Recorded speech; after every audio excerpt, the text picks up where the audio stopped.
Assalamualaikum warahmatullahi wabarakatuh. A'udzu billahi minasyaitonir rajim. Bismillahirrahmanirrahim. Alhamdulillah nahmaduhu wa nasta'inuhu wa nastaghfiruh wa na'udzu billahi min shururi anfusina wa min sayyiati a'malina. Man yahdihillahu fahuwal muhtadi wa man yudlil fala hadiya lahu. أشهد أن لا إله إلا الله وأشهد أن محمدا عبده ورسوله. اللهم صل على سيدنا محمد وعلى آله وصحبه وبارك وسلم. قال الله تعالى في الكتاب العزيز: أعوذ بالله من الشيطان الرجيم وننزل من القرآن ما هو شفاء ورحمة للمؤمنين ولا يزيد الظالمين إلا خسارا. صدق الله العظيم. Yang saya muliakan, yang bahagia Tuan Pengerusi, yang bahagia Datuk Haji Saleh, Tuan Imam,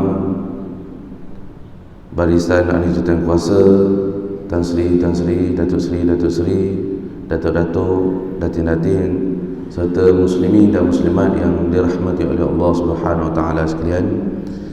Alhamdulillah, marilah kita panjatkan kesyukuran kehadrat Allah Subhanahu wa taala.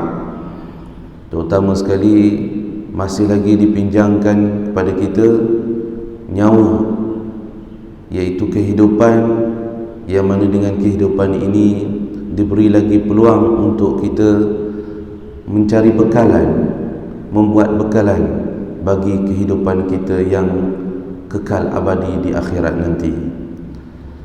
Alhamdulillah juga Allah telah menetapkan kita iman. Allah telah menetapkan kita datang ke masjid, tuan-tuan, berbanding dengan lebih kurang beribu-ribu penduduk bangsa ini.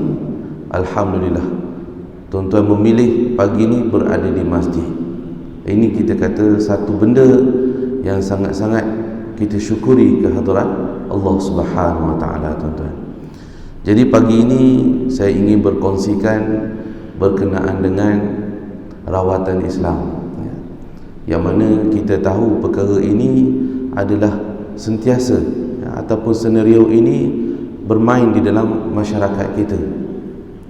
Jadi tuan-tuan dan puan, kita juga tidak lari daripada perubatan selain daripada perubatan Islam, ataupun istilah kita kepada bomoh, kalau Indonesia dipanggil dukun, jadi pelbagai lagi lah dia punya jenama dia, nama dia, tuan-tuan. Jadi kalau kita di Malaysia juga dipanggil sebagai Tok Pawang, kalau di kampung ada Tok Pawang, Tok Bidan. Jadi banyak golongan-golongan ini. Dulu doktor tak ada, jadi Tok Pawang lah yang mereka cari, Tok Bomoh lah yang mereka cari, tuan-tuan. Jadi tuan-tuan dan puan, walaupun hari ni doktor dah ramai, hospital dah banyak, tetapi tuan-tuan dan puan, ramai juga yang pergi kepada Tok Bomoh dan juga dukun ini. Kerana apa? Kerana penyakit kita ni, tuan-tuan, banyak channelnya, banyak pembahagiannya, tuan-tuan. Kerana ada kalanya pergi ke hospital pun tak dapat nak tak dapat nak kaji apakah penyakit ini, dari mana sebabnya dan sebagainya. Ini kita biasa dengar dan biasa mungkin kita alami, ada yang pernah mengalaminya. Jadi tuan-tuan dan puan yang dirahmati oleh Allah Subhanahu wa taala sekalian, oleh kerana senario hari ini ramai di kalangan ustaz-ustaz ataupun orang Islam yang mengamalkan katanya rawatan Islam, tetapi hakikatnya adakah itu benar-benar rawatan Islam ataupun sebaliknya? Ada kalanya mereka menggunakan ayat Al-Quran. Jadi walaupun kaedah dan caranya ada kalanya berbeza. Jadi inilah yang, tuan-tuan, yang saya terpanggil sebenarnya, untuk kita bincangkan ataupun saya kongsikan dengan tuan-tuan. Lebih kurang dalam 22 tahun lah saya berkecimpung dalam bidang rawatan ini, tuan-tuan. Jadi pelbagai kerenah, pelbagai senario, pelbagai cerita yang berkaitan dengan rawatan ini berlaku, ya. Jadi tuan-tuan dan puan yang dirahmati oleh Allah Subhanahu Wa Taala sekalian, di sini saya membawakan beberapa ciri-ciri, ya, iaitu antara rawatan bomoh dengan rawatan Islam ini. Dia sebenarnya ada bezanya. Walaupun kadang-kadang tu dia berpakaian serban, jubah dan sebagainya, tapi dia ada bezanya, ya. Adakah ini betul-betul Islam ataupun ini sebenarnya adalah ambilan, ya, daripada rawatan tradisional, ya. Islamic treatment versus traditional treatment, ya. Dia ada kadang-kadang berbeza, tuan-tuan, ya. Jadi tuan-tuan yang dirahmati oleh Allah Subhanahu Wa Taala sekalian, yang pertama sekali saya bawakan tentang akidah, ya, tentang rawatan ini. Saya ulang semulalah. Yang minggu sebelum ni kita bincang tentang akidah juga dan matlamat, tapi kita perincikan sedikit pada minggu ni, ya. Minggu selepas juga kita bincangkan tentang perkara yang ghaib, ya, berkaitan dengan rawatan ini, iaitu nampak jin dan sebagainya, ya, kepada 4 bahagian. Tapi hari ini kita akan perincikan lagi, ya. Yang mana tentang akidah dan matlamat ini, bila kita kata Islam ni, tuan-tuan, ya, bila rawatan Islam ini antara pesakit dan juga perawat, dia dua-dua, tuan-tuan, ya. Kadang-kadang kita fikir rawatan Islam ni pergi kepada perawat saja. Tak, kadang-kadang tu pesakit pun ada juga, ya. Ada juga perlu kadang-kadang ambil perhatian, ya. Antaranya kalau kita lihat, bila Islam ini pertama sekali kita akan berpegang kepada konsep duit. Ini istilah kalau kita masuk dalam motivasi dan sebagainya. Duit ini doa, usaha, ikhtiar dan juga tawakal, ya. Maknanya bila kita nak merawat, tuan-tuan, kita nak berubat ni, kita kena banyak berdoa, kita kena usaha, ikhtiar. Usaha dan ikhtiar itu biarlah dengan cara Islamik, cara yang betul. Dan kemudian bila kita dah selesai usaha kita tu tadi, kita banyakkan tawakal kepada Allah, sama ada Allah nak sembuhkan penyakit ini ataupun tidak, itu adalah hak Allah Subhanahu Wa Taala. Bila kita merawat dengan seseorang, tuan-tuan, belum tentu ada kesembuhan. Walaupun kadang-kadang kita bayar berjuta-juta, kalau Allah tak nak bagi kesembuhan, tak nak juga, tuan-tuan, ya. Walaupun kadang-kadang tu anak kita hak kecil sekali, tuan-tuan, baca doa untuk kita. Tengok mak ni sakit sangat, tak apalah, adik baca Fatihah untuk mak, tiba-tiba sembuh, tuan-tuan. Ini kita kata jodoh. Saya panggil jodoh ataupun dipanggil sebagai keserasian, ya, yang mana itu hak milik Allah Subhanahu Wa Taala, ya. Jadi kesembuhan itu bukan milik kita tapi milik Allah, bukan milik perawat tapi milik Allah Subhanahu Wa Taala, bukan juga milik doktor, pakar, bukan, tuan-tuan. Walaupun ubat berjuta-juta, tapi kalau sekiranya tidak ada jodoh, takkan dapat, ya. Ini dia, tuan-tuan. Dan biasanya kalau Islam ni, tuan-tuan, kita nak rawat diri kita ni, kita nak sembuh je, kita tak nak apa-apa, kan. Maknanya janji sembuh. Bila kita pergi kepada perawat, macam mana sakit ni, saya nak sembuh saja. Itu je dia, tuan-tuan. Saya tak nak tahu apa-apa, ya. Dan dia nak pulihkan dia punya sakit dia saja. Sedangkan kalaulah sebaliknya, bomoh ni, tuan-tuan, ni biasanya kamu ni kena sihir ni, nak balas balik tak? Ni, tuan-tuan, ya. Dia kata nak balas balik tak? Bila balas balik, tuan-tuan, ini bukan rawatan Islam, ya. Kalaulah perawat itu dia kata dia boleh buat balas balik, ini bukan rawatan Islam. Sebab kita tak membalas, tuan-tuan. Kalau kita balas balik, seseorang perawat itu kalau dia balas balik, maknanya dia itu bukan rawat Islam, bukan perawat Islam, dia itu tok bomoh. Yang buat balas balik ni seolahnya kita menyihir balik orang tu. Kalau boleh buat menyihir balik orang tu, maknanya kita ni bukannya perawat Islam, kita tak buat bersihir. Perawat Islam dia takkan buat sihir kepada orang lain, ya. Dia hanya rawat saja, buang saja sihir yang ada, buang saja kalau ada saka ke apa ke, dia akan rawat itu untuk tubuh badan orang tu sendiri. Itu saja, ya. Tak ada nak pulang balik, tak ada nak balas balik, ya. Tak ada nak kerjakan balik, tak ada, ya. Kalau ada yang macam tu, tuan-tuan, maknanya bukan rawatan Islam. Ini kena pastikan, ya. Walaupun kadang-kadang dia berkopiah, serban, berjubah tuan-tuan, tapi kalau dia kata, ni makcik, saya tengok ni berat makcik ni, makcik nak balas balik ke? Ada yang makcik yang baik, tak naklah, saya tak nak balas balik, itu dia hak dia dengan Allah Subhanahu Wa Taala, itu padanlah dia tuan-tuan. Itu orang yang baik tuan-tuan, ya. Orang yang tak baik, bagus juga macam ni, baru dia rasa macam mana saya rasa. Ini tuan-tuan, ini bilanya kita kata bomoh. Ini apatah lagi tuan-tuan, seorang individu itu dia memang cari tok bomoh yang buat kepada orang lain. Sama ada dia buat santau ke, dia buat sihir ke, sihir pemisah ke, sihir orang kata bercerai suami isteri ke, sihir bagi mati ke, itu tuan-tuan bukan rawatan Islam, ya.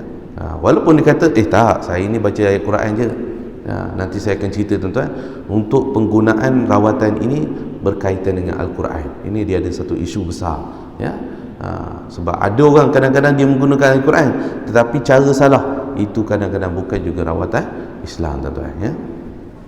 Jadi ini dia yang pertama, ya, iaitu tentang matlamat tadi, ya. Matlamat dia adalah untuk sihat, tetapi kalau sekiranya bomoh ni tuan-tuan, dia kadang-kadang dia matlamat dia sama ada nak buat pada orang balas balik. Balas balik tu sama ada bagi susah hidup ataupun mati tuan-tuan. Ada juga yang sampai mati. Ini kalau kita kata mati ni biasa berkait dengan santau, ya. Santau ni bila tuan-tuan terkena betul-betul santau ni, dia tak lama tuan-tuan, ya. Kadang-kadang orang cerita tentang santau, kemudian bila dah rawat keluar jagung, keluar kaca tuan-tuan, keluar miang buluh, ya. Tapi lepas tu dia hidup balik lagi tuan-tuan, ya. Dan dia sakit lagi. Itu kadang-kadang bukan santau, itu kadang-kadang tok bomoh yang penipu, dia buat magic. Ada juga macam tu, ya. Jadi itu akan kita tengok macam mana tuan, ya. Baik, yang kedua, perkara yang ghaib. Perkara yang ghaib ini kita telah cerita, boleh menampak jin ini maknanya adalah ada 4 kategori manusia, ya. Yang pertama, mereka yang sakit, ya. Sakit memanglah skizofrenia ke, halusinasi ke, memang dia nampak lah benda tu, tak mustahil lah tuan-tuan, ya. Jadi yang kedua adalah yang mana seseorang yang diganggu, macam kita juga, kan, kadang-kadang ternampak. Duduk kat Masjid Bangsa ni, mesti tuan-tuan tahu cerita dia, kan. Nampak kanak-kanak contohnya, kan. Kadang nampak kelibat orang berjubah putih. Jadi itu kita diganggu. Itu biasalah, kita pun biasa tuan-tuan. Kadang masuk rumah kita lama tak pergi tuan-tuan, meremang bulu roma, ini maknanya kita ada rasa kehadiran entiti itu. Sebenarnya connecting kita dengan entiti yang tak nampak ni tuan-tuan, walaupun kita kadang-kadang tak mahir, tapi bila kita iman kita baik, dia akan dapat rasa, ya. Sixth sense kita itu dia akan detect. Dia akan detect. Jadi tuan-tuan rumpai, yang itu kena berhati-hatilah. Ada kalanya detektor kita ni betul, ada kadang-kadang salah, ya. Kadang-kadang dia salah. Baik, iaitu saya rasa tak perlulah kita perdebatkan, kerana perkara ni saya kita dah bincang, ya, terlebih dahulu sebelum ni. Kemudian diagnosis, ya. Diagnosis, maksudnya kadang-kadang bila kita pergi pada perawat, ada juga pesakit ini dia dah terbiasa tuan-tuan pergi pada perawat. Kalau macam saya, selalu kadang orang datang kepada saya, Ustaz boleh scan tak saya? Istilah di scan. Kalau ada setengah perawat, dia akan scan daripada atas ke bawah, ya. Ataupun dia ambil gambar, ya, dia scan pada gambar tu. Oh, ini pada dada dia ni banyak sihir ni. Ini tuan-tuan, ya, biasa yang kita dengar. Ataupun kadang di scan depan kita, ini, ya, ada sihir ni, ataupun dia kata ini ada 3 ekor saka. Boleh ke scan macam ni tuan-tuan, ya? Biasa orang kadang-kadang bila dia kata perawat Islam, dia minta kita scan, diminta kita scan. Jadi tuan-tuan yang dirahmati oleh Allah Subhanahu Wa Taala sekalian, perbuatan ini bukan yang daripada rawatan Islam, ya, bukan rawatan Islam. Memang ada orang wali-wali Allah, dia boleh tahu, dia boleh cerita tuan-tuan, tetapi bukan daripada rawatan Islam tuan-tuan. Jadi kena faham yang tu, ya. Kalau scan-scan ni tuan-tuan, bukan rawatan Islam. Boleh kamu dan apatah lagi yang boleh nampak, kan?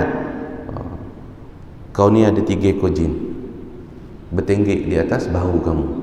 Oh, patutlah saya rasa berat selalu. Ini biasalah orang kita tuan-tuan, kan? Jadi sebenarnya itu bukan cara ataupun kaedah rawatan Islam. Ataupun kadang-kadang dia terus meneka tuan-tuan. Saya dah tahu kamu ni sakit. Kamu ni dah sakit 2 tahun. Dan kamu sakit ni sejak kamu balik daripada sini-sini. Ni Tok Bomo tu dah beritahu, ataupun perawat tu telah beritahu macam tu tuan-tuan. Ini pun bukan rawatan Islam. Maknanya ini namanya dia menilik. Menilik bukan daripada Islam tuan-tuan. Yang bolehnya tuan-tuan macam mana? Okey, kalau yang bolehnya, ada kalanya kita diagnosis ini melalui simptom yang ada. Simptom yang ada ni macam contoh, kamu tidur macam mana, ya, perasaan kamu macam mana, ya. Jadi kena itu tuan-tuan, kena pastikan betul supaya kita tidak menuduh orang lain, ya, tidak menuduh orang lain. Contoh kadang-kadang tu bila kita buat menuduh ni tuan-tuan, manusia itu akan jadi malas dan akan berlaku pergaduhan tuan-tuan, ya. Contoh kalau seorang perempuan datang, ya, suami saya ni tak tahulah, nampak lain macam sejak akhir-akhir ini, ya, dengan saya agak dingin, tak nak bercakap dengan saya, ya, tidur pun jauh-jauh, contohnya begitu, kan. Jadi dia kadang-kadang dia cari Tok Bomo ataupun perawat, dia tak cari dengan pergi pejabat agama ke untuk bincang masalah dia dan sebagainya tuan-tuan.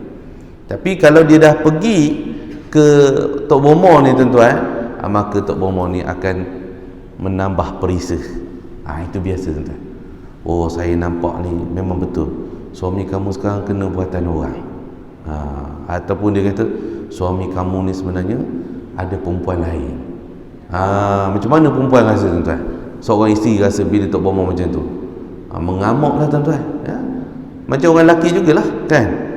Seorang lelaki tiba-tiba tengok isteri dia dah lain, tengok kadang-kadang selalu tengok SMS, tak dah maknanya nak bercakap dengan dia pun agak dingin, maka biasanya dia akan cari macam mana, telefon ustaz sana, telefon ustaz sini, dan nak menceritakan benda tu. Kadang-kadang tuan-tuan, suami isteri ni, ya, dia kena tengok secara jasmaninya ataupun secara teknikalnya, kenapa pasangan kita kadang tak berminat dengan kita. Betul tak? Kita tengok diri kita ni, isteri kita ni selera tak dengan kita. Itu paling mudahnya, kan. Suami kita ni selera tak dengan kita ni tuan-tuan. Tengok kita ni macam mana, ya. Jadi kalau dah sekiranya kita tengok dah suami kita ni dah nampak liar dekat luar, ya, isteri kita dah nampak liar dekat luar, maka bagi suami ataupun isteri itu kena upgrade lah diri tuan-tuan, ya. Bagi orang perempuan ni dah sekarang ni pusat kecantikan dah banyak, carilah, ya, pergi facial muka lah, apalah tuan-tuan, ya, bagi rambut cantik lah, hak yang keriting tu bagilah lurus ke apa ke tuan-tuan, bagi ubah sikit, kan. Barulah suami tengok, Allahu Akbar, isteri aku ke siapa ni, barulah dia pikat balik kita tuan-tuan. Suami pun sama, kadang-kadang satu hari tak mandi yang si suami ni tuan-tuan, memanglah duduk kat pun tak berapa, kan. Rambut pun kusut masai, konon-konon nak jadi ahli zuhud sangat, tak boleh juga kadang-kadang tuan-tuan. Kena tengok, ya, kena tengok. Jadi benda ni tuan-tuan, pernah ada satu kes macam tu lah, isteri suami saya ni begini-begini, ya, maka isteri saya kata, balik rumah kamu cermin diri kamu, kamu condemn diri kamu sendiri, tengok apa yang ada pada diri kamu, kekurangan yang ada, ya. Kadang-kadang baju tu yang tumbuk sambal belacan tuan-tuan, baju tu juga yang tidur dekat sebelah suami, kan. Tuan-tuan, Jadi hak suami tuan-tuan, aduh dia kata potong sting tu bau lain dia tu. Aku dah sembuh dah bilik ni dengan perfume bombshell contohnya kan, tapi masuk pula bau lain. Allahu Akbar. Jadi kena jaga itu. Si suami pun sama, si suami pun kena jaga juga sama. Masalah kita kadang-kadang tuan-tuan, suami isteri ni bila dah kahwin, dia punya cara kaedah tu dia dah jadi lain. Sebelum kahwin masya-Allah ya. Kalau orang perempuan dengan make upnya dan sebagainya kan, kalau orang lakinya dengan semat segaknya tuan-tuan, tapi bila dah kahwin dah tak ada lah. Ini kadang-kadang antara faktor yang menjadi masalah suami isteri tuan-tuan ya. Ini juga kadang-kadang tu bila dah jadi masalah dia pergi kepada tok bomoh. Ini tak boleh tuan-tuan. Jadi diagnosis ni tak boleh tuan-tuan ya, kena betul-betul tengok. Kalau betul-betul dia ikut daripada simptom, yang betul betul, yang salah salah. Dan sebaik-baiknya bagi perawat ini, dia jangan cakap ya, kau kena sihir ke, kau kena saka ke, apa, tak boleh tuan. Itu adalah benda yang bahaya sangat ya. Contoh kita kata, bila kita kata kena sihir, maka kita pertama tuan-tuan, kita telah menuduh orang tanpa bukti, saksi dan pengakuan. Sebab dalam Islam tuan-tuan, 3 perkara itu sangat penting: bukti, saksi dan pengakuan. Kalau ada bukti, saksi dan pengakuan, boleh kita tuduh orang tu sihir dan sebagainya ya. Tapi kalau tak ada, tak boleh tuan-tuan. Ini kalau kita kata nak menuduh orang sihir, yang banyak kadang-kadang berlaku tuan-tuan. Inilah dia. Ada kalanya tuan-tuan, ada satu kes tu datang rumah saya tuan-tuan, dia bawa mak dia, dia tunjuk kepada saya, inilah mak saya ni buat saya. Tuduh mak dia buat dia. Makcik tu kata, saya tak tahu apa-apa. Tanya makcik duduk mana? Duduk kat pondok tuan-tuan. Kadang-kadang ada pondok orang tua-tua kan, dekat apa, Jeram ada, kalau di Pahang tuan-tuan, dekat apa tu, Kampung Butut Pulau ada tuan-tuan, Pang Senam minta maaf ada, dekat apa tu, Pai Pulai ada. Jadi dia ada tempat tu. Jadi dia duduk situ, mana mungkin dia nak buat. Tapi dia kata, kenapa kamu tuduh mak kamu yang buat? Dah ustaz tu cakap dia yang buat. Ni parok tuan-tuan. Ini paroknya. Ini yang payah ni ya. Jadi tak boleh tuan-tuan kita nak menuduh sesuatu benda itu tanpa bukti dan saksi dan juga pengakuan. Ini dia. Yang kedua, tentang tuduhan terhadap tadi sihir, ini kalau terhadap saka tuan-tuan ya. Kamu ni ada saka ni, saka keturunan kan. Ini biasa juga. Sampai ke satu tahap, kalau tuan-tuan Google, kalau silap saya, ada pusat rawatan nama dia Darul Saka. Darul Saka. Maknanya orang datang tu semua nak buang saka tuan-tuan. Jadi tuduh seseorang itu ada saka, ini tuduhan yang agak berat tuan-tuan ya. Apabila saya bincangkan dengan saya punya prof dulu, bila ditanya, macam mana ustaz bila seseorang tu tuduh seseorang tu ada saka ya, ini kita diagnosisnya dalam bidang, masih lagi dalam diagnosis ya. Jadi kalau seseorang itu nak menuduh seseorang tu saka tuan-tuan ya, dia kena faham saka itu apa.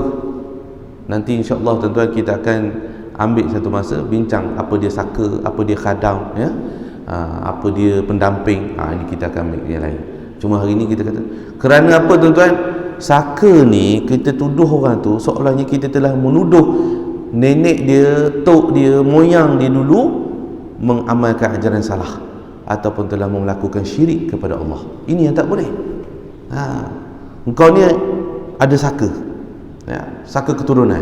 Engkau ada bukti ke yang mak ayah dia dulu, nenek moyang dia dulu buat benda yang macam ni? Tak ada, tak boleh.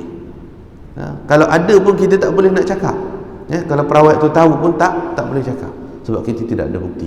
Kita rawat je lah kan, bagi orang tu sembuh supaya dia tak berat.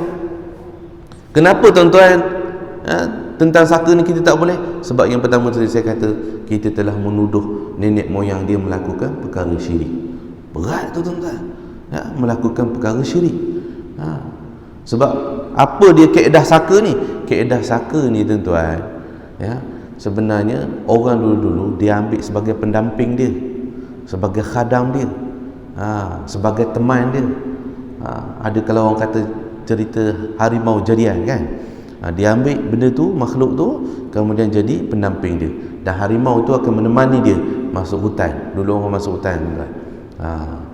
Begitu juga orang yang kadang saka, tuan-tuan, saka keturunan yang mana dulu tok dia ni guru silat. Dia ambil saka tu, kemudian jadi pendamping dia dalam bersilat. Silat apa tu, orang kata silat masuk dan sebagainya, dia akan turun kepada anak cucu-cucu dia, ya, ada yang macam tu. Tapi ada juga kadang-kadang jin saka ni, tuan. Sebab itu saya kata tak boleh tuduh tu. Saka ni dia adalah satu, kita kata macam profession.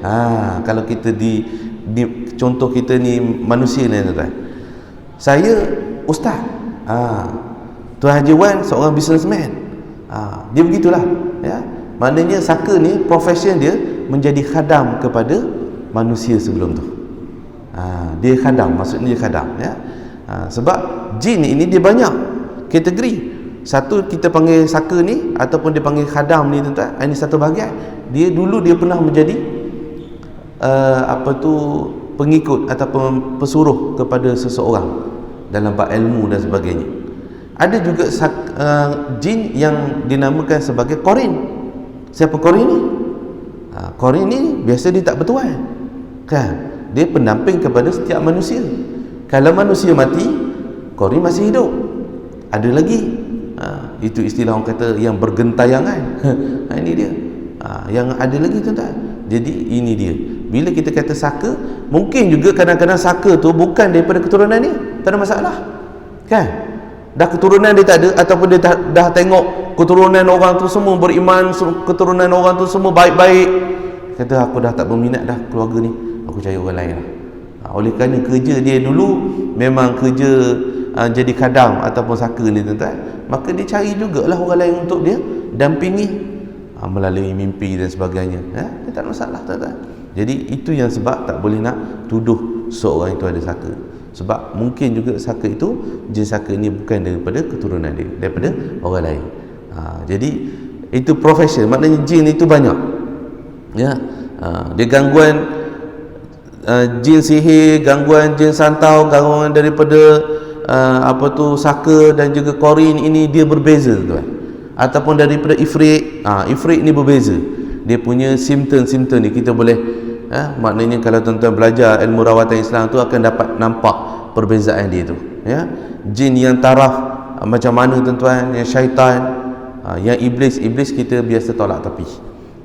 Bab iblis ni mungkin saya akan buat satu tajuk, iblis. Siapa iblis, ya? Sebab ramai orang tak faham siapa itu iblis, tuan-tuan, ya. Kalau saya tanya sekarang ni, tuan-tuan, siapakah itu iblis, tuan-tuan boleh jawab tak? Ini, tuan-tuan, ya, nanti kita akan bincang itu. Baik, bab diagnosis tadi, yang pertama kita kata tak boleh nak tuduh orang. Tak boleh nak tuduh orang ni ada sihir. Boleh, ya, kita kata kita tahu sebagai perawat, tetapi kita tak boleh cerita. Sebab apa? Sebab akan memberatkan lagi orang tu. Kalau kita tuduh orang, kita cakap kepada orang tu, diagnosis dia, engkau ni ada saka lah, orang tu tak tahu, tuan-tuan. Dan dia pernah dengar cerita tentang bab saka ni, macam mana lepas tu dia balik? Dia akan jadi lagi tension, betul tak? Kalau tiba-tiba kita tuduh dia, kita beritahu dia engkau ni disihir oleh orang pejabat, lagi tension, tuan-tuan, lagi berat pada diri dia. Yang sakit sikit jadi lagi banyak, kan? Dia akan jadi keberatan pada emosi dan juga dia punya pemikiran dan minda dia, tuan-tuan. Jadi bertambahlah sakit dia, ya. Ini kes satu berlaku, tuan-tuan, ya. Satu berlaku yang pernah kami rawat. Dia ni seorang kadazan kalau tak silap saya. Semasa tu umur dia lebih kurang dalam 17 tahun. Dan dia tengok dengan Islam ni, sebelum tu dia memang Kristian, seorang Kristian, kemudian dia masuk Islam, tuan-tuan. Dia berminat dengan Islam, seorang perempuan, tuan-tuan, ya. Bila dia masuk Islam, okey, alhamdulillah, tetapi keluarga dia pulaukan dia. Keluarga dia tak bagi dia balik dan sebagainya.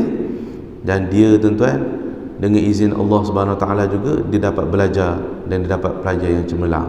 Jadi bila dia pergi sekolah, tuan-tuan, dia duduk kat asrama. Itulah asrama, itulah punya tempat di rumah dia, tuan-tuan. Kadang-kadang hari raya dan sebagainya, dia akan balik pada rumah kawan-kawan dia. Ini dia. Satu ketika, tuan-tuan, dia ni sakit, demam berpanjangan, ya, demam berpanjangan. Bila dia demam berpanjangan ni, tuan-tuan, biasalah kita ni, ya, kawan-kawan dia ajaklah pergi jumpa dengan ustaz ataupun perawat ni, ya. pergi jumpa dengan perawat ni, dan begitulah seperti mana yang saya cerita tadi, dia punya diagnosis dia, engkau ni kena sihir, engkau kena buatan orang.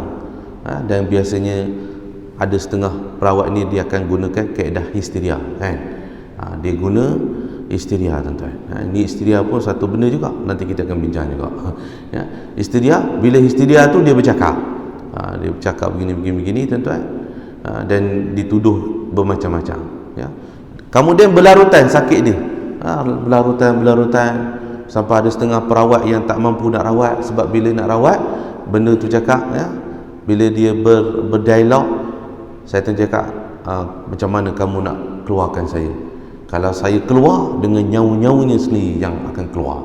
Jadi perawat tu kata tak. Ya, ada perawat yang rawat dia yang menyatakan bahawa macam mana nak sihatkan dia, roh dia telah disimpan oleh ibu dan bapanya dalam botol dan di sebuah gereja, ya, disebab dia daripada Sabah tuan-tuan, ya, daripada gereja. Jadi dia berlarutan tuan-tuan, sakit dia bertahun-tahun lamanya.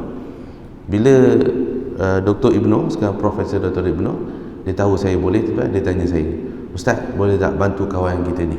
Ya, jadi tuan-tuan rompak, dia kata kawan kita ni dah habis darul dah. Dia kata, macam mana doktor?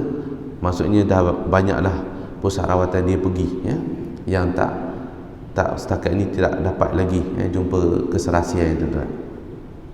Jadi bila kami pergi tuan-tuan, kami tengok pada dia sebenarnya tidak ada apa, okey je. Dan bila kita cakap dengan dia, dia macam nak histeria, ya, nak macam nak histeria. Dan isteri saya psycho dia balik, ya. Maknanya kita gunakan kaedah, ya, yang mana kita bagi dia semangat. Sebenarnya bila histeria dia tak baik tuan-tuan, ya, dia banyak risiko dia. Kita bagi dia semangat, alhamdulillah akhirnya tak histeria pun. Kadang-kadang tu perawat ini ada masalah dia buat histeria tuan-tuan. Dia psycho kita, dia hinopsis kita jadi kita histeria. Itu kadang tu. Ya, dia baca ayat tertentu, lepas tu sekarang macam mana rasa? Ada rasa panas? Dekat mana rasa panas? Okey, dia dah datang. Itu dia cara hinopsis tuan-tuan. Tanpa kita sedari, sebenarnya kaedah itu adalah kaedah hinopsis ataupun kaedah pukau. Jadi akhirnya jadi histeria. Lelaki pun jadi histeria. Ya, histeria ni banyak jenis, ya. Kadang yang betul, kadang yang dihinopsis tu tadi tuan-tuan. Jadi kena tengok. Jadi dengan dia ni kita tanamkan dia Islam tu yang sebenar. Ya. Kita sebenarnya jangan takut pada jin, ya. Setan ni bukan jin, ya, setan. Jadi kita beritahu dia, kalau benda tu nak keluarlah. Nyawa tu hak Allah Subhanahu Wa Taala, bukan hak kita. Ini kadang-kadang perawat dia jadi takut tuan-tuan. 2-3 orang lah kami jumpa yang macam ni tuan-tuan. Dia bila dirawat, bila benda tu berlaku histeria dan benda tu mengugut, ya. Kalau nak keluar sekali dengan nyawa. Kenapa kita takut tuan-tuan? Sebab hak nyawa ni bukan hak dia, hak Allah Subhanahu Wa Taala tuan-tuan. Ini bahaya, ya. Jadi tuan-tuan rompak, jadi bila kita psycho dia balik, kemudian kita bagi dia kefahaman tentang Islam, alhamdulillah tak ada apa-apa. Ini maknanya kita kadang-kadang tu kita kena duduk di dunia yang realiti, ya. Jangan kita kata duduk di dunia kebomohan ini. Ini jadi masalah nanti tuan-tuan, ya. Jadi itu dia, ya. Kalau bab diagnosis ni tak boleh seorang perawat itu menuduh ataupun menceritakan tentang perkara-perkara yang gaib ini. Dia akan jadi masalah kepada pesakit, ya. Tapi kalau kita kata Islam ini, kita akan pergi kepada kaedah Islam. Bila kita sakit, Allah memuji kita. Bila kita sakit, Allah nak bagi kita pahala lebih. Bila kita sakit ini, Allah nak meninggikan darjat kita. Itu sepatutnya seorang perawat akan bercerita, ya. Bila kita sakit ini, mungkin Allah nak tegur kita. Adalah dosa-dosa kita yang mana-mana yang kita tak sedar, yang mana Allah suruh kita bertaubat kepadanya, ya. Itu dia, sepatutnya begitu. Dan itulah sebenarnya kemujarapan tuan-tuan dalam bab perubatan ini, ya, dalam Islam ini. Dan taubat rasanya tak perlu nak bayar pun, tak perlu nak apa pun tuan-tuan. Kita taubat, kita cari jalan apakah dosa kita, kita kembali kepada Allah Subhanahu Wa Taala, ya. Jadi tuan-tuan dan puan, itu antara diagnosisnya. Dulu pernah Malaysia kita ni, dan saya pernah mengikuti sekali tuan-tuan, apabila pihak JAKIM bekerjasama dengan salah seorang daripada doktor, salah seorang perawat tuan-tuan, mereka nak mewujudkan ataupun nak mengadakan akta jenayah sihir. Dan buku beliau, seorang doktor tu, dia dah buat bomoh ke tali gantung, sihir ke tali gantung, jadi dia nak buat satu akta yang mana tentang sihir, sihir ke tali gantung, tuan. Setakat ni tuan-tuan, kalau di dunia tentang perundangan sihir ini, salah satunya di Mekah kalau tak silap saya, itu yang ada, di Arab Saudi. Di Arab Saudi saja ada. Arab Saudi di Brunei dia ada, kemudian dia tenggelamkan. Begitu juga dengan Australia pun rasa saya ada bab sihir ini, tetapi tak banyak tempat, tak banyak tempat, tuan-tuan. Di Malaysia nak diwujudkan, tapi dah bertahun-tahun, tuan-tuan, masih lagi tak kedengaran. Masalah dia di mana, tuan-tuan? Masalah dia untuk diagnosis ni tadi, untuk menentukan sakit orang tu betul-betulkah sihir ataupun tidak, dan siapa yang nak memastikan itu adalah sihir? Orang ni macam mana? Sebab tuan-tuan, kadang-kadang bila kita sakit, pergi dengan saya cakap lain, pergi dengan saya sebagai perawat, saya mungkin cakap ini tak ada sakit apa-apa, ini mungkin ada silap kamu dan sebagainya. Pergi orang lain kata ini saka. Pergi orang lain kata sihir. Pergi orang lain kata santau. Jadi mana satu nak betul? Ini jadi masalah, tuan-tuan. Jadi tak boleh kita kata nak didiagnosis ataupun nak memastikan, nak pembuktian itu siapa yang menyihir, itu susah, sangat susah. Jadi setakat hari ini memang akta tersebut masih lagi tak berjalan. Dan saya tanya kawan saya dekat bahagian undang-undang di JAKIM, dia kata kemungkinan tak boleh diwujudkan, kerana kesukaran untuk menentukan. Sebab kita bimbang, tuan-tuan, kita telah menuduh orang. Walaupun dalam satu bengkel saya pergi tu, tuan-tuan, macam-macam dia punya kaedah-kaedah yang nak sebagai kaedah pembuktian itu, tetapi kaedah pembuktian itu ada kalanya tidak menepati daripada syariat itu sendiri, syariat itu sendiri, tuan-tuan. Baik, okey. Kemudian kaedah dalam rawatan ni, kaedah dalam rawatan ini, iaitu kalau sekiranya Islam ini, tuan-tuan, kita menggunakan doa, ini dia, kita banyakkan doa, kita gunakan Al-Quranul Karim sebagai ubat, dengan ibadah kita, solat kita ni, untuk orang yang kemurungan, orang yang berhalusinasi ni, tuan-tuan, antara rawatannya datang ke masjid solat berjemaah. Itu dia antara ubat dia, tuan-tuan. Dia begitu. Contoh, kalau kita kata orang yang kita menggunakan kaedah taubat, perbaiki diri, ini Islam, kemudian menggunakan kaedah sedekah. Sedekah ini adalah sebahagian daripada ubat bagi diri kita, tuan-tuan. Jadi banyak lagi, ini kita kata Islam. Tetapi kaedah rawatan bomoh, tuan-tuan, salah satunya mereka menggunakan khadam. Menggunakan khadam, Jadi bila menggunakan khadam ni, tuan-tuan, ini bahaya. Satu kisah, tuan-tuan, yang berlaku dalam satu kampung, tuan-tuan, begitulah, yang mana dia datang, dia mengisi saya, dia tanya tentang ilmu yang kami pelajari ni, adakah sama dengan dia ataupun tidak, yang mana dia ni dapat ilmu dalam mimpi. Ilmu dalam mimpi ni kena berhati-hati. Kalau dapat juga, tuan-tuan, kena rujuk dengan ustaz-ustaz, ustaz-ustaz, yang tahu tentang ilmu rawatan dan sebagainya. Jadi dia ni, tuan-tuan, dia dapat ilmu dalam mimpi yang mana dia dengar suara tu kata, kalau kamu nak jadikan aku sahabat kamu ataupun pendamping ataupun khadam, marilah kita jumpa dekat satu pokok tualang. Ni, tuan-tuan. Jadi dengan cara-cara dia lah, ada acak, dia panggil acak. Tuan-tuan tahu apa dia acak? Acak ni dia macam benda sembahan, ada kandang pulut kuning, ayam golek seko, ayam panggang seko, dan juga ada beberapa benda yang lain lah. Ini dia panggil acak, tuan-tuan. Kalau bomoh kadang-kadang kononnya dia nak buang saka, dia gunakan acak juga. Dia letak atas macam bot kecil, dia ilirkan di sungai, tuan-tuan. Ini acak. Jadi dia bawa benda tu pergi ke pokok tualang yang tinggi, tuan-tuan. Ya, dia pergi pada waktu malam. Pada waktu malam. Jadi bila dia dah baca benda yang dalam mimpi dia tu, dan dia tengok tiba-tiba berlaku ribut dekat kawasan dia. Tengok pokok tualang tu macam nak tumbang, tuan-tuan. Tapi yang peliknya, pelita yang dipasang tu tak padam. Ini kita kata silap mata, ya, ataupun sihir, ya. Tak padam, tuan-tuan. Dan kemudian dia nampak macam King Kong turun daripada pokok tu tadi, macam King Kong, tuan-tuan. Maka di situ berlakulah interaksi, tuan-tuan.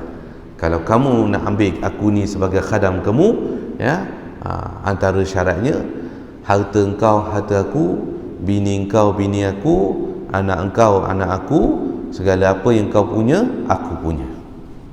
Dia begitu, ya. Ini, tuan-tuan, bahayanya dia main khadam, ataupun ini biasa orang panggil hantu raya, ya. Hantu raya ni istilah khadam juga, tetapi dia taraf dia tinggi sikit, ya. Toyo pun khadam juga, tetapi dia punya profession dia curi duit, ya. Hantu raya ni dia lebih lagi, tuan-tuan, ya. Dia power dia lebih lagi, hantu raya ni. Dia jenis jin, ya, jenis jin tu tadi. Jadi bila, tuan-tuan, dia mengamalkan tu, Masya Allah, pergi tikar nombor ekor, tuan-tuan, mengena aja.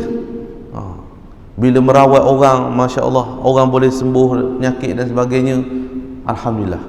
Cuma sampai satu ketika, tuan-tuan, berlakulah satu insiden, ya, yang mana akhirnya dia nak tolak benda tersebut. Macam mana? Iaitu dia rawat seorang pakcik ini yang mana penyakit kencing manis. Kaki dia dah berkudih, menanam dan sebagainya, tuan-tuan, ya. Jadi kalau doktor kata nak kena potong lah, kan. Dan dia punya kaedah rawatan dia, bila dia punya makhluk tu masuk pada diri dia, istilah orang Kelantan panggil tak khabar, ya, ataupun dia masuk dalam diri dia, dia jadi tak sedar. Ini biasa kalau masuk dalam perawat ni, biasa dia mengaku dia apa, Syekh Abdul Qadir Jalani lah, Panglima Hitang lah, Hang Tuah lah, Hang Jebat, macam-macam lah, tuan-tuan, ya. Jadi kemudian bila dia masuk, tuan-tuan, dia tak sedar yang dia rawat orang tu. Dia sedar orang tu dah siap, ya. Seminggu lepas pada tu, tuan-tuan, dia jumpa dengan orang tu. Orang tu dah sihat, boleh berjalan. Orang tu kata, terima kasihlah pak cik rawat saya begitu begini, ya. Alhamdulillah. Tapi kemudian di akhir tu tadi ditanya satu soalan pada pak cik tu. Nak tanya, pak cik sedar tak masa pak cik rawat saya? Pak cik mana sedar masa tu? Tak sedar. Tapi pak cik tahu tak apa yang pak cik buat pada saya? Mana saya tahu, saya tak sedar. Lepas tu kebetulan pak cik ni nak tanya, apa yang saya buat pada kamu? Lepas tu dia ceritalah, ya, bahawa masa pak cik rawat saya, kudih-kudih saya ni pak cik jilat, pak cik sedut, pak cik makan. Allahu Akbar. Lepas pada tu, tuan-tuan, dia jadi taubat dah. Dia kata dia memang nak buang lah benda ni, dia kata memang tak nak, dia kata. Seminggu dia tak makan, tuan-tuan. Dia rasa lawyer dan sebagainya bila dia tahu apa perbuatan dia tu. Jadi kemudian dia carilah serata tok bomong untuk buang benda tu. Ini kita kata bila main khadam ni, tuan, memang dia akan khadam ni, yang kita tak boleh khadam ni, tuan-tuan, salah satu sebabnya dia nak give and take, ya. Maknanya dia nak timbal balik. Saya dah bagi kamu, kamu bagi saya macam ni. Kan? Kadang-kadang tu dia nak darah, ya, apa tu, isteri, darah anak dan sebagainya. Dia nak benda-benda macam tu, ya. Dia nak benda-benda yang kita kata haram lah, ya, yang haram lah, tuan-tuan. Ini yang tak bolehnya khadam ni, ya. Kalau wali-wali Allah dia ada juga khadam, tapi khadam dia tak, Islam punya dia lain, ya. Khadam Islam ada, tuan-tuan, ya, dia lain, dia tak sama. Ini khadam macam ni, jin ni dia akan menuntut benda-benda yang pelik ni, tuan-tuan. Dan akhirnya, tuan-tuan, pakcik ni bertaubat, ya. Kita cuba rawat dia dan dia bertaubat kepada Allah Subhanahu Wa Taala. Walaupun orang kata benda ni memang tak bolehlah nak buang, tak boleh nak hilang, ya. Dia satunya bila kita kata khadam yang hantu raya ni, tuan-tuan, antaranya dia akan boleh menyamar jadi kita. Ya. Kadang-kadang suami dah pergi kerja, tengok suami balik pula. Bang, ada apa? senyum je tuan. Cakap tidak, ini dia. Ini biasa hantu raya tuan ya. Ataupun kadang-kadang bila tuan dia dah nak mati tapi dia balik rumah makan nasi. Ini biasa ya. Ini hantu raya tuan ya. Tapi pak cik ni tuan-tuan, dia berubat kemudian dia bertaubat kepada Allah. Ini yang saya kata tadi, kaedah rawatan Islam, taubat antara satunya. Walaupun orang kata dah memang tak boleh nak keluar, tak boleh nak hilang, tetapi dengan taubat dia tu, syaitan tu, jin itu tak boleh ikut dia ya. Dia mati dalam tidur je tuan-tuan. Masya Allah. Ini kita kata taubat tuan-tuan. Dia tak nak je ya. Istilah orang kadang-kadang bila dah ada hantu raya apa benda, macam-macam, kena ambil lah hantu raya tu, jemput dia pergi ke apa, kena goreng apa, goreng kacang, kemudian ajak hantu raya tu duduk dalam kebun ke apa tu, tanam kacang tersebut, cakap kepada dia, kamu tunggulah sampai kacang ni tumbuh. Memang tak tumbuh lah tuan-tuan. Itu makna penganiayaan lah pula kepada jin tu kan. Jadi ataupun ada setengah dia buka bumbung ya, nak keluarkan benda tu. Itu kaedah-kaedah pembunuhan tuan-tuan. Tapi dalam kaedah Islam, taubat tu je. Orang kata kalau saka, kalau kadang macam ni memang payahlah, memang tak boleh nak rawat. Itu bohong tuan-tuan. Sebabnya dalam Islam dah kata setiap penyakit ada ubatnya, setiap masalah ada penyelesaiannya. Dan banyak saya jumpa tuan-tuan, ada tak ada masalah, boleh tak ada masalah. Islam tu ada, Islam itu penyelesaian. Dan syaitan tu, saka ke jin ke, dia tak kuat mana kalau kita beriman kepada Allah, tidak ada masalah tuan-tuan. Jadi itulah tuan-tuan yang dapat saya kongsikan bersama untuk pagi ni. Dan insya-Allah ya, maknanya kaedah ni dia banyak lagi. Kita akan bincang pasal azimat, tangkal, mentera ya, ataupun bahan-bahan kotor, kaedah-kaedah yang pelik ya, kaedah-kaedah yang memang tak masuk di akal dan sebagainya. InsyaAllah kita akan bincangkan pada pertemuan yang akan datang, InsyaAllah tuan-tuan. Ini antara yang dapat saya kongsikan pada hari ini. Semoga apa yang saya sampaikan ini dapat memberi manfaat untuk diri saya dan juga tuan-tuan dan puan sekalian. Saya mohon beri berkemanfaatan jika ada terkasar bahasa atau salah bicara. Kerana baik itu daripada Allah SWT, yang buruk itu adalah dari kelemahan diri saya sendiri. Wabillahi taufiq hidayah. Wassalamualaikum warahmatullahi wabarakatuh.